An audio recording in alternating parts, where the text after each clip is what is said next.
Gusmi datang di berbagai lokalisasi di Surabaya untuk menyebarkan ajaran Islam, hadir di tengah-tengah dunia malam untuk menyadarkan mereka dari hijab kepura-puraan hidup. Gusmi hadir bukan dengan ajaran kaku. Gusmi hadir dengan wajah senyum, berpakaian layaknya mereka, dan menyebarkan Islam dengan indah, penuh harapan tanpa radikalisme. Kiai Haji Ahmad Siddiq Jember, mantan Rais Syuriah Nahdlatul Ulama, sekaligus pelopor peletakan Pancasila sebagai asas Nahdlatul Ulama, mengatakan, "Seandainya tugas dakwah Gusmi diberikan kepada saya, pasti saya tidak sanggup, karena tugas Gusmi lebih berat daripada saya."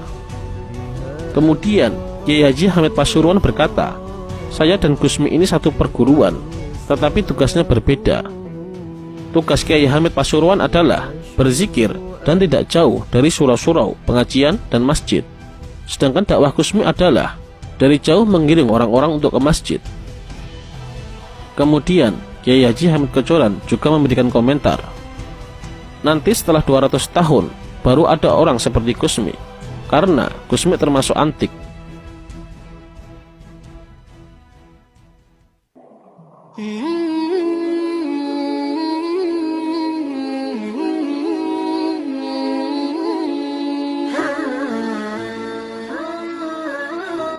Pada tahun 1962, Gusmi mendirikan Jamaah Mujahadah Lailiyah.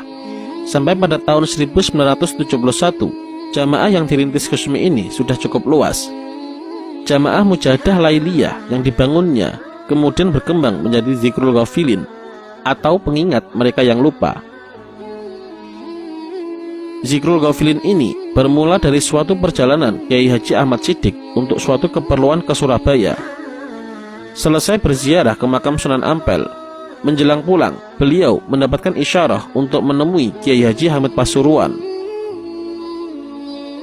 Pada pertemuan di kediaman Kiai Haji Hamid, beliau mendapatkan ijazah untuk mengamalkan surat Al-Fatihah 100 kali setiap harinya dan Asma'ul Husna. Setibanya Kiai Haji Ahmad Siddiq di Jember, beliau telah dinanti oleh Gusmi di kediaman Bapak Nur Marlian di Dusun Camboran, Jalan Hos Cakra Aminoto, Jember. Di rumah itulah terjadi pembicaraan empat mata antara Kiai Haji Ahmad Siddiq dengan Gusmi, yang akhirnya menghasilkan keputusan bahwa amaliyah yang diijazahkan oleh Kiai Hamid ini akan disempurnakan menjadi suatu rangkaian bacaan yang kemudian dikenal dengan sebutan Zikrul Ghafilin, yang nantinya akan dikenalkan kepada jamaah-jamaah beliau yang mayoritas adalah orang awam, agar kemanfaatan dan keberkahannya tersebar. Saat itu Gusmi menambahkan istighfar 100, sholawat 300, dan tahlil 100 dengan komposisi perbandingan 1 istighfar, 3 sholawat, dan 1 tahlil menurut riwayat dari Sayyidah Robiah Al-Adawiyah.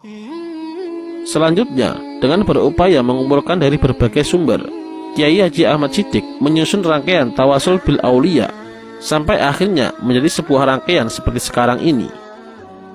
Beliau juga menambahkan sholawat Munjiyat Daroini yang dari Gusmi pada rangkaian doa terakhir dan doa syair dari Syekh Al-Habib Ahmad bin Umar bin Sumaid.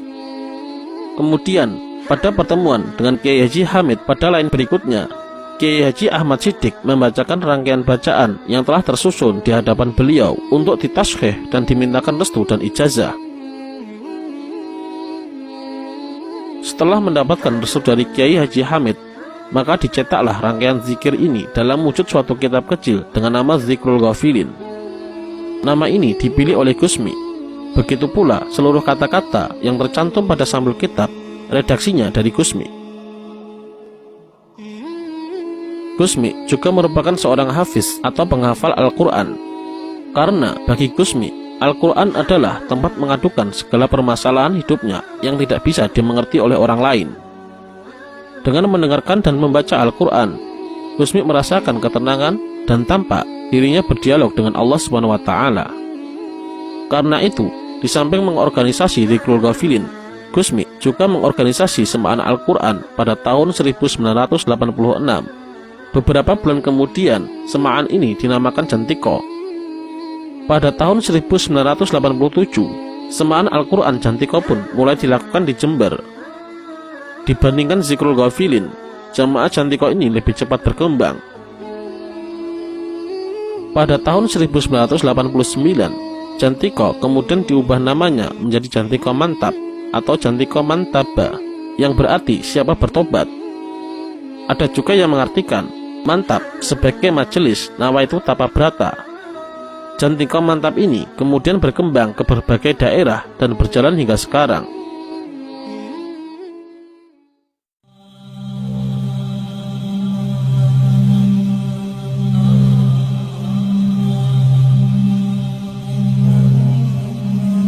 Banyak hal-hal gaib atau karomah dikaitkan dengan dakwah Kusmi. Sempat tenar layaknya berita artis infotainment. Seorang Gus putra Kiai Jazuli, pengasuh pondok pesantren Al-Falah Ploso, kepergok mabuk dan menenggak bir hitam di sebuah diskotik di Surabaya. Tetapi heboh dan menjadi perbincangan bukan karena kultur Kusmi seorang Gus dan putra pesantren minum bir, tetapi hampir satu kat bir hitam yang diminumnya tidak membuat Kusmi mabuk. Bahkan Kusmi terlihat seperti orang biasa saja. Jika saja diukur dari segi medis, orang menghabiskan dengan takaran sama yang diminum oleh Kusmi pasti sudah pingsan. Kisah lain menyebutkan karomah Kusmi yaitu mampu merubah air beralkohol tinggi menjadi air putih biasa. Ketika Gus Sabut, putra Kusmi, bertemu dengan seorang kiai dari Malang, kiai tersebut berkata bahwa pada masa Kusmi dakwah di Lembah Hitam, beliau seuzon pada Kusmi dan ingkar kepada Kusmi. Suatu ketika, kiai tersebut bertemu dengan Kusmi, dan tiba-tiba Kusmi terlebih dahulu menyapanya dengan panggilan Ustadz. Belum sempat membalas sapaan Kusmi, tiba-tiba Kusmi sudah berkata lagi, "Tolong lihat mulut saya," sambil Kusmi menengadahkan mulutnya kepada kiai tersebut. Seketika itu, kiai dari Malang tersebut kaget melihat lidah dan isi mulut Kusmi, karena yang dilihatnya adalah semacam muara dan lautan yang tidak ada batasnya.